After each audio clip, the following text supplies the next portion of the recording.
Subscribe कीजिए asset योगी channel को और बेल आइकन को दबाइए लेटेस्ट फाइनेंस वीडियो सबसे पहले देखने के लिए।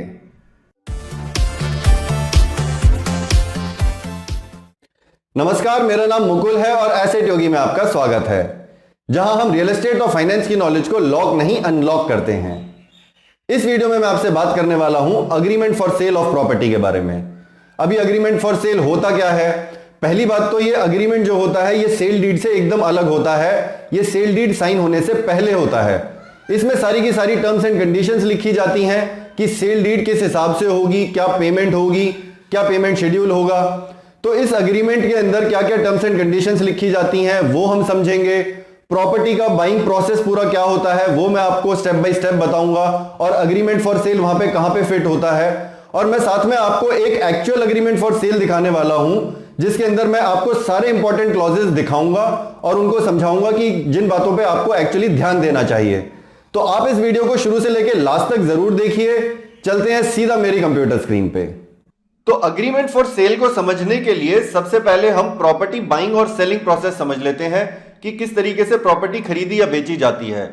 तो मान लीजिए ये एक प्रॉपर्टी है जिसको आप खरीदना चाहते हैं और सेलर इसको बेचना चाहता है, जो इसका ओनर है। तो सबसे पहला स्टेप उसके अंदर आ जाता है कि आप उसका प्राइस नेगोशिएट करेंगे कि कितने प्राइस में आप उसको खरीदने के लिए तैयार हैं, और सेलर भी मान लीजिए उस प्राइस पे एग्री कर लेता है। तो उसके बाद नेक्स्ट स्टेज आती है कि आप उसको एडवांस देंगे। अब ये एडवांस कितना होगा? ये जनरली 10% होता है। जितना भी आपने सेल प्राइस यहां पे अग्री किया है उसका 10% जनरली एडवांस होता है। अब जब आप ये एडवांस देंगे तो उसी के साथ साथ ये आप अग्रीमेंट फॉर सेल एग्जीक्यूट करते हैं। तो ये agreement for sale next step आ जाता है। तो अग्रीमेंट फॉर सेल क्या होता है? इसके अंदर सारी की सारी टर्म्स एंड कंडीशंस लिखी जाती हैं कि किस तरीके से सेल होगी, किस तरीके से क्या क्या राइट्स हैं सेलर के और बायर के, और क्या डिफॉल्ट पेमेंट हो सकती है, किस तरीके की क्लॉजेज होंगे अगर कोई बायर डिफॉल्ट करता है या सेलर डिफॉल्ट करता है। तो उसके बारे में हम अभी डिटेल में देखेंगे। तो जब आप एक अग्रीमेंट फॉर सेल एग्जीक्यूट करते हैं उसके बाद आपको उसको नोटराइज कराना होता है किसी भी नोटरी से, और साथ ही में अग्रीमेंट टू सेल के अंदर एक पेमेंट शेड्यूल भी लिखा जाता है कि किस तरीके से पेमेंट होगी। और जब पेमेंट कंप्लीट हो जाती है उसके बाद सेल डीड एग्जीक्यूट होती है। तो ये जो सेल डीड होती है ये आपका फाइनल डॉक्यूमेंट होता है जिससे ओनरशिप ट्रांसफर होती है सेलर से बायर की तरफ। और ये जो सेल डीड होती है इसको आपको रजिस्टर कराना होता है एट सब रजिस्ट्रार्स ऑफिस। तो अगर आप अपनी सेल डीड को रजिस्टर नहीं कराएंगे तो वो लीगली वैलिड नहीं मानी जाएगी। तो इसको रजिस्टर कराना बिल्कुल जरूरी होता है। उसके बाद ही ये ओनरशिप ट्रांसफर होती है सेलर से बायर की तरफ। तो ये तो हो गया प्रॉपर्टी खरीदने या बेचने का प्रोसेस, जिससे प्रॉपर्टी ट्रांसफर हो जाती है सेलर से बायर की तरफ। अब हम ये जान लेते हैं थोड़ा सा डिटेल में कि किस तरीके के टर्म्स एंड कंडीशंस लिखे जाते हैं अग्रीमेंट फॉर सेल के अंदर। तो अग्रीमेंट फॉर सेल के अंदर सबसे पहले आ जाती हैं details of property, seller and buyer. अब प्रॉपर्टी का क्या एड्रेस है, कितना एरिया है उसका, क्या उसका डिस्क्रिप्शन है वो आ जाता है। सेलर की डिटेल्स आ जाती हैं कि उसका परमानेंट एड्रेस क्या है, फादर्स नेम क्या है, उसका अपना नाम क्या है। बायर का भी नेम, फादर्स नेम, एड्रेस, ये सब आ जाता है। तो इसको अभी हम डिटेल में भी देखेंगे कि किस तरीके से एग्रीमेंट के अंदर ये सब चीजें लिखी जाती हैं। मैं आपको एक एक्चुअल एग्रीमेंट दिखाऊंगा। उसके बाद आपने कितना प्राइस अग्री करा, जो हमने यहां पे बात की थी कि सेल प्राइस कितना अग्री करा, वो आ जाता है। फिर पेमेंट टाइम एंड शेड्यूल आ जाता है कि कितने महीने का सेलर आपको टाइम दे रहा है एज बायर पेमेंट करने का। तो जनरली 2 से 3 महीने मिलते हैं पेमेंट शेड्यूल के। तो यहां पे अगर हम यहां पे बात करें तो 2 से 3 महीने के अंदर आपको पूरी पेमेंट करनी होती है। उसके बाद अर्नेस्ट मनी की, अर्नेस्ट मनी क्या होता है? ये एडवांस होता है जो जिसे हम जनरली 10% सबमिट कराते हैं। तो ये क्या होता है कि अगर मान लीजिए आपने सेल से बैकआउट किया तो ये आपका जो अर्नेस्ट मनी होता है ये फोरफीट हो जाता है, ये जब्त हो जाता है, ये आपका लॉस हो जाता है एक तरीके से। तो उसके बारे में भी हम जानेंगे। तो ये हो गई बात पेमेंट टाइम एंड शेड्यूल की, अर्नेस्ट मनी की। उसके बाद डिफॉल्ट पेनल्टी लिखी जाती है। मान लीजिए बायर पीछे हटता है अपना खरीदने से और सेलर बेचने से पीछे हटता है तो किस तरीके की पेनल्टी लगेगी। उसके बाद सेलर को एक डिक्लेरेशन देनी होती है कि वो सारे के सारे ड्यूज क्लियर करेगा before execution of sale deed. तो सेल डीड कराने से पहले ये सेलर की जिम्मेदारी होती है कि वो सारे ड्यूज क्लियर करेगा, पानी और बिजली के बिल भरेगा, प्रॉपर्टी टैक्स का कोई ड्यूज नहीं होना चाहिए, लोन नहीं होना चाहिए। ये सारे के सारे ड्यूज क्लियर करने के बाद ही सेल डीड एग्जीक्यूट होती है। उसके बाद सेलर को एक और डिक्लेरेशन देनी होती है कि प्रॉपर्टी जो है it is free from all encumbrances. अब एनकम्ब्रेंसेस क्या होती हैं? एनकम्ब्रेंसेस कोई भी थर्ड पार्टी का क्लेम हो सकता है, जैसे कि मान लीजिए बैंक का कोई चार्ज हो सकता है, कोई डिफॉल्ट करी है पेमेंट तो बैंक का कोई चार्ज हो सकता है, किसी और भी तरीके का कोई टैक्सेस नहीं भरे गए हैं उनका कोई चार्ज हो सकता है, किसी कॉन्ट्रैक्टर की पेमेंट नहीं हुई है, तो इस तरीके के कोई चार्ज नहीं होने चाहिए प्रॉपर्टी के ऊपर, कोई कोर्ट केस नहीं होना चाहिए, किसी भी तरीके का क्लेम नहीं होना चाहिए। तो ये तो सारी हो गई मेजर टर्म्स एंड कंडीशंस जो अग्रीमेंट के अंदर लिखी जाती हैं। अब हम इसको एक्चुअल अग्रीमेंट में देख लेते हैं कि किस तरीके से टर्म्स एंड कंडीशंस लिखी जाती हैं। तो ये सबसे पहले तो आप एक स्टैम्प पेपर खरीदेंगे, तो ये स्टैम्प पेपर हो गया। स्टैम्प पेपर के अंदर परचेज जो करता है वो जनरली बायर करता है उसको, तो बायर का नाम आ जाता है यहाँ पे। उसके बाद प्रॉपर्टी का डिस्क्रिप्शन आ जाता है, उसका एड्रेस यहाँ पे। फिर फर्स्ट पार्टी और सेकंड पार्टी का नाम आ जाता है, यहाँ फर्स्ट पार्टी और सेकंड पार्टी का आ गया। उसके बाद स्टैंप ड्यूटी किसने पे करी है, तो अगर बायर ने परचेज किया है तो बायर का नाम यहाँ पे दोबारा से आ जाता है। तो स्टैम्प पेपर आपका हो गया first page agreement to sale का। उसके बाद सेकंड पेज से सारी टर्म्स एंड कंडीशंस लिखी जाती हैं। तो जैसा कि यहाँ पे देख रहे हैं आप, लिखा गया है agreement for sale and purchase, और ये नोटराइज किया हुआ है, स्टैंप हुई है। तो यहाँ पे सबसे पहले तो एक डेट आ जाती है कि किस दिन वो एग्जीक्यूट हुआ है। जैसे इस केस के अंदर ये 11 सितंबर 2016 को एग्जीक्यूट हुआ है, तो वो डेट आ गई है यहाँ पे। उसके बाद डिटेल्स ऑफ सेलर आ जाती हैं, उसका नाम आ गया यहाँ पे, फादर्स नेम आ गया, उसका परमानेंट एड्रेस आ गया, और वो फर्स्ट पार्टी बन गया इस अग्रीमेंट के अंदर।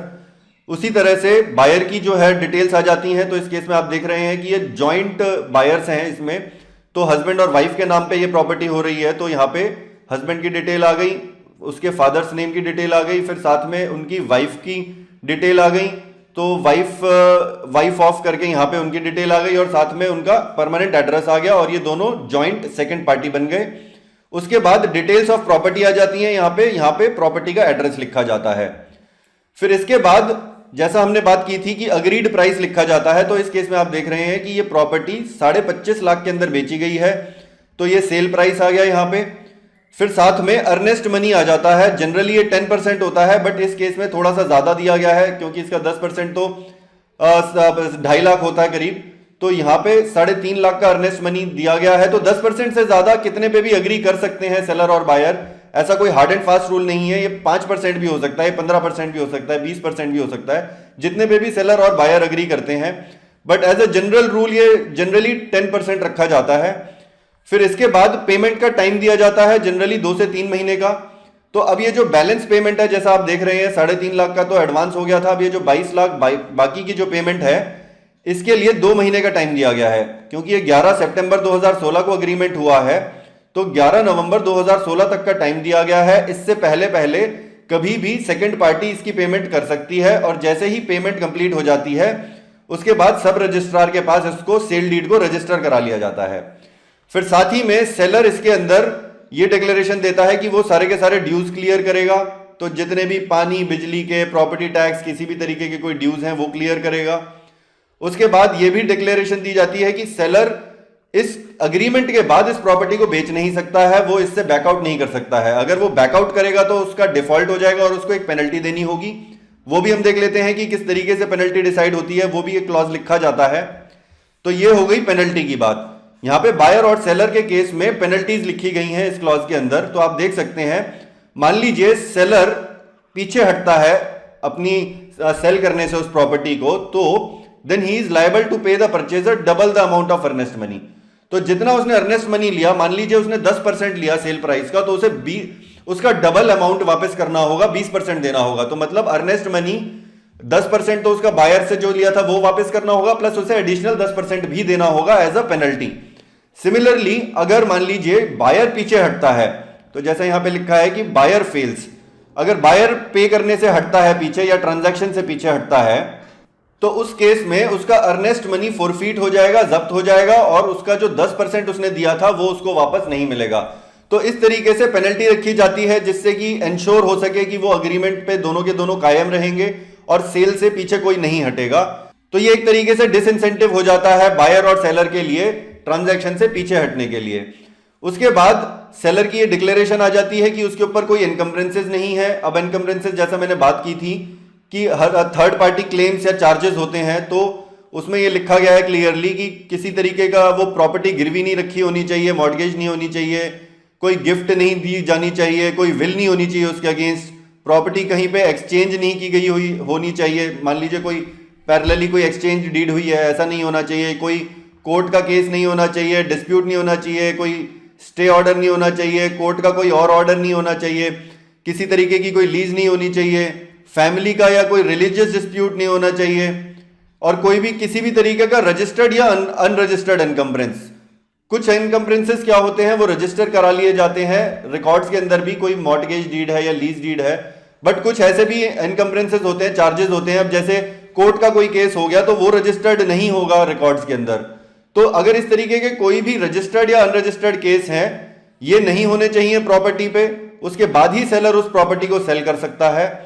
उसके बाद कुछ जनरल क्लॉजेस लिखे जाते हैं एग्रीमेंट के अंदर, जैसा कि सेलर जो है ओरिजिनल डॉक्यूमेंट सारे के सारे हैंड ओवर कर देगा बायर को जब सेल डीड एग्जीक्यूट हो जाती है, और साथ ही में बायर जो है वो उसके पास पूरा का पूरा राइट आ जाएगा उसको फर्दर सेल करने के लिए या ट्रांसफर करने के लिए, तो उसके पास सारे के सारे ओनरशिप राइट्स आ जाएंगे।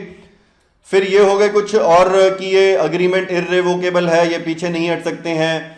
उसके बाद दोनों बायर और सेलर ने इन अग्रीमेंट पे की कंडीशंस पे अग्री कर लिया है। उसके बाद दो विटनेसेस के साइन हो जाते हैं यहाँ पे, और फर्स्ट पार्टी और सेकंड पार्टी बायर और सेलर के साइन हो जाते हैं, और साथ में ये नोटराइज हो जाता है, अटेस्ट हो जाता है। तो आई थिंक मैंने सारे मेजर पॉइंट्स कवर कर लिए हैं अग्रीमेंट फॉर सेल के अंदर क्या क्या क्लॉजेस लिखे जाते हैं, और मैंने आपको एक्चुअल अग्रीमेंट में भी दिखा दिया है। तो आई थिंक अब आपको एग्रीमेंट फॉर सेल एग्जीक्यूट करने में कोई प्रॉब्लम नहीं होगी। और इसके बाद मैंने एक सेल डीड का भी वीडियो बना रखा है, तो सेल डीड किस तरीके से एग्जीक्यूट की जाती है, किस तरीके के प्रिकॉशंस लेने चाहिए आपको, वो सारा मैंने उसके अंदर कवर किया है, तो वो वाला भी आप मेरा वीडियो देख सकते हैं। तो इस वीडियो में बस इतना ही। अगर आपके इस वीडियो से रिलेटेड कुछ सवाल हैं या सुझाव हैं, या आप कोई फ्यूचर टॉपिक सजेस्ट करना चाहते हैं वीडियोस के लिए, तो नीचे कमेंट कीजिए।